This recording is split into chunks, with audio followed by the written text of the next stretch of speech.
नमस्कार दोस्तों, प्रभात online study point में आपका स्वागत है। दोस्तों, आज के क्लास में राष्ट्रीय आंदोलन के महत्वपूर्ण घटनाएं एवं आंदोलन से संबंधित दूसरा वीडियो दिया जा रहा है। इसके पहले वाले क्लास में इससे संबंधित वीडियो दिया गया था, शेष इसमें दिया जा रहा है। इसके पहले वाले क्लास में सविनय अवज्ञा आंदोलन तक कराया गया था, उसके आगे इस वीडियो में दिया जा रहा है। इसमें 3 कॉलम दिया गया है। पहला कॉलम में आंदोलन एवं घटनाएं दी गई है और दूसरे कॉलम में वर्ष दिया गया है।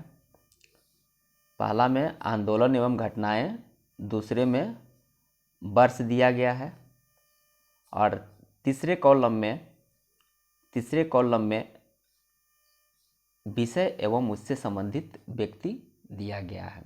तो चलिए देखते हैं सविनय अवज्ञा आंदोलन के बाद पहली घटना कौन सी है। तो सविनय अवज्ञा आंदोलन के बाद पहली घटना है प्रथम गोलमेज सम्मेलन। प्रथम गोलमेज सम्मेलन 12 नवंबर 1930 को स्टार्ट हुआ और इसका अध्यक्षता तत्कालीन ब्रिटिश प्रधानमंत्री मैकडोनाल्ड की अध्यक्षता में ये लंदन में आयोजित किया गया। इसके बाद की महत्वपूर्ण घटना है गांधी इरविन समझौता। कौन सा? तो गांधी इरविन समझौता।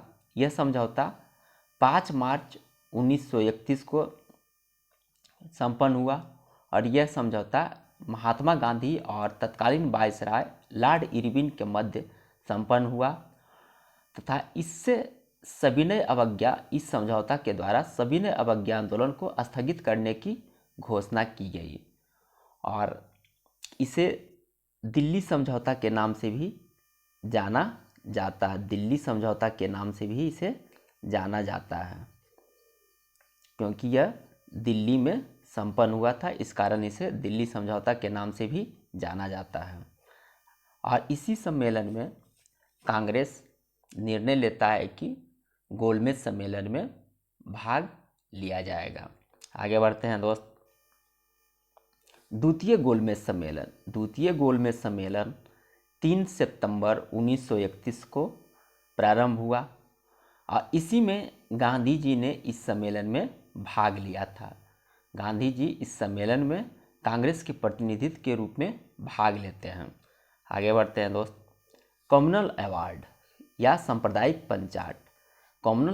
सांप्रदायिक पंचाट की घोषणा 16 अगस्त 1932 को मैकडोनाल्ड द्वारा पृथक प्रतिनिधित्व प्रदान करने से संबंधित ये घोषणा है। इसमें दलितों को हिंदुओं से अलग मानकर उसे पृथक प्रतिनिधित्व प्रदान किया गया।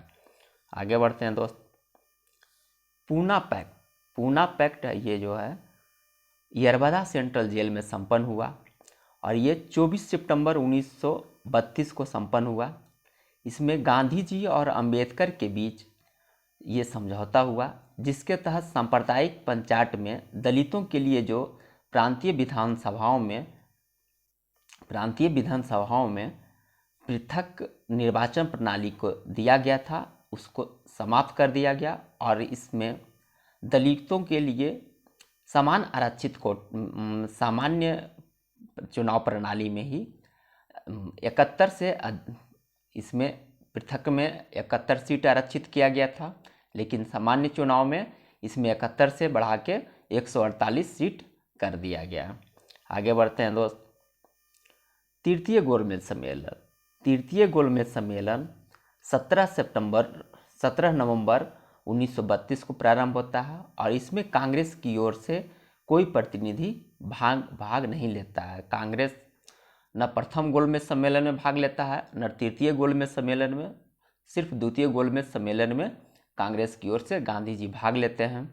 और तीनों गोलमेज सम्मेलन में भारत के डॉक्टर अंबेडकर तीनों गोलमेज सम्मेलन में भाग लेते हैं। इससे इस प्रकार के प्रश्न पूछे जाते हैं। आगे बढ़ते हैं दोस्त। कांग्रेस सोशलिस्ट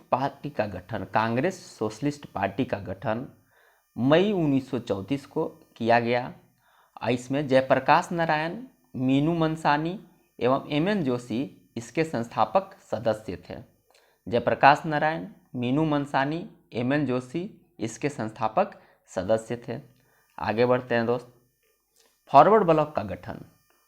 फॉरवर्ड ब्लॉक का गठन 1 मई 1939 को सुभाष चंद्र बोस के द्वारा किया गया। किनके द्वारा? तो सुभाष चंद्र बोस के द्वारा किया गया। दरअसल 1939 के त्रिपुरी कांग्रेस अधिवेशन में त्रिपुरी संकट के बाद सुभाष चंद्र बोस कांग्रेस के अंदर रहकर ही फॉरवर्ड ब्लॉक का एक अलग गुट के रूप में फॉरवर्ड ब्लॉक की स्थापना करते हैं। आगे बढ़ते हैं दोस्त। मुक्ति दिवस।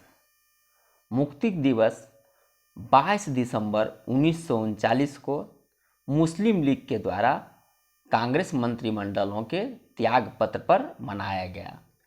1935 के अधिनियम के द्वारा 1937 में प्रांतीय विधानसभाओं का चुनाव होता है, जिसमें कांग्रेस 6 प्रांतों में बहुमत में आती है। लेकिन द्वितीय विश्व युद्ध में भारतीयों के राय जाने बिना ही भारत को द्वितीय विश्व युद्ध में शामिल कर लेने के प्रश्न पर कांग्रेस ये विधानसभाओं में इस्तीफा दे देते हैं और इसी इस्तीफे पर जिन्ना के द्वारा या मुस्लिम लीग के द्वारा मुक्ति दिवस 22 दिसंबर 1939 को मनाया जाता है। आगे बढ़ते हैं दोस्त। पाकिस्तान की मांग। पाकिस्तान की मांग सर्वप्रथम 24 मार्च 1940 को मुस्लिम लीग के लाहौर अधिवेशन में वैध रूप से किया गया।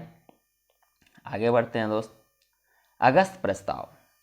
अगस्त प्रस्ताव 8 अगस्त 1940 को वायसराय नीलिथगो के द्वारा घोषित किया गया। आगे बढ़ते हैं दोस्त। Cripps mission.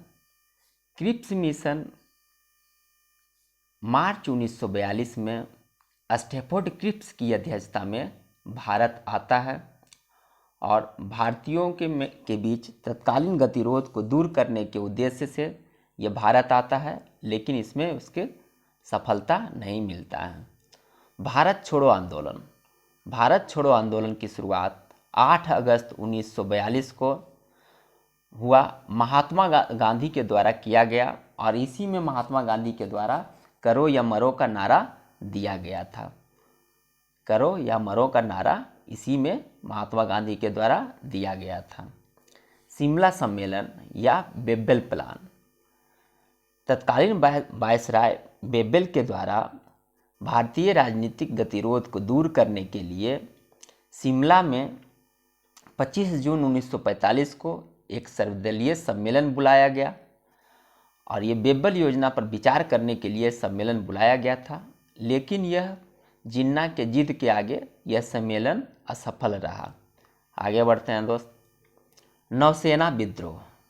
नौसेना विद्रोह 19 फरवरी 1946 को मुंबई के INS तलवार के सैनिकों द्वारा प्रारंभ किया गया और ये प्रारंभ करने के कारण अंग्रेजी सैनिकों और भारतीय सैनिकों के बीच में भेदभाव के कारण नौसेना विद्रोह प्रारंभ किया गया। आगे बढ़ते हैं दोस्त। प्रधानमंत्री क्लेमेंट इटली की घोषणा। प्रधानमंत्री क्लेमेंट इटली की घोषणा 15 मार्च 1946 को आता है। इसमें इटली के द्वारा यह घोषित किया गया कि भारत को स्वतंत्र करने का आश्वासन दिया गया और ये जो 30 जून 1948 को तक भारत को स्वतंत्र कर दिया गया, इस बात की आश्वासन दिया गया। आगे बढ़ते हैं दोस्त। कैबिनेट मिशन का आगमन। कैबिनेट मिशन का आगमन 24 मार्च 1946 को होता है। इसमें ब्रिटिश मंत्रिमंडल के 3 सदस्य पैथिक लॉरेंस, स्टैफर्ड क्रिप्स एवं AB एलेक्जेंडर का भारत आगमन होता है और कैबिनेट मिशन योजना का प्रकाशन 16 मई 1946 को 16 मई 1946 को इस योजना का प्रकाशन होता है। आगे बढ़ते हैं दोस्त। प्रत्यक्ष कार्यवाही दिवस। प्रत्यक्ष कार्यवाही दिवस 16 अगस्त 1946। कब? तो 16 अगस्त 1946 और ये मुस्लिम लीग के द्वारा प्रत्यक्ष कार्यवाही दिवस किया गया। कैबिनेट मिशन की सफलता के बाद जब मुस्लिम लीग को पाकिस्तान बनते हुए नहीं दिख रहा था तो इसने प्रत्यक्ष कार्रवाई दिवस मनाया और इसके तहत बहुत सारे क्षेत्रों में भारी पैमाने पर सांप्रदायिक दंगे किए गए। आगे बढ़ते हैं दोस्त। अंतरिम सरकार का स्थापना। अंतरिम सरकार की स्थापना 2 सितंबर 1946 को हुआ, जिसका नेतृत्व नेहरू प्रधानमंत्री बने। इसमें नेहरू इसका नेतृत्व कर रहे थे और ये प्रधानमंत्री बने। अंतरिम सरकार में प्रधानमंत्री नेहरू बने। आगे बढ़ते हैं दोस्त। माउंटबेटन योजना। माउंटबेटन योजना 3 जून 1947 को आता है और इसके तहत वायसराय माउंटबेटन ने भारत विभाजन की योजना रखी। माउंटबेटन योजना के तहत माउंटबेटन ने भारत विभाजन की योजना भारतीयों के सामने रखी। आगे बढ़ते हैं दोस्त। स्वतंत्रता की प्राप्ति। स्वतंत्रता की प्राप्ति 15 अगस्त 1947 को होता है और ये भारत स्वतंत्रता अधिनियम के द्वारा भारत को स्वतंत्रता प्रदान किया जाता है। आगे बढ़ते हैं दोस्त। भारतीय गणतंत्र की स्थापना। भारतीय गणतंत्र की स्थापना 26 जनवरी 1950 को होता है और डॉक्टर राजेंद्र प्रसाद भारतीय गणतंत्र के प्रथम राष्ट्रपति के रूप में विराजमान होते हैं। आगे बढ़ते हैं दोस्त। भूदान आंदोलन। भूदान आंदोलन 18 अप्रैल 1951 से प्रारंभ होता है और इसकी शुरुआत पोंचमपल्ली नलकोंडा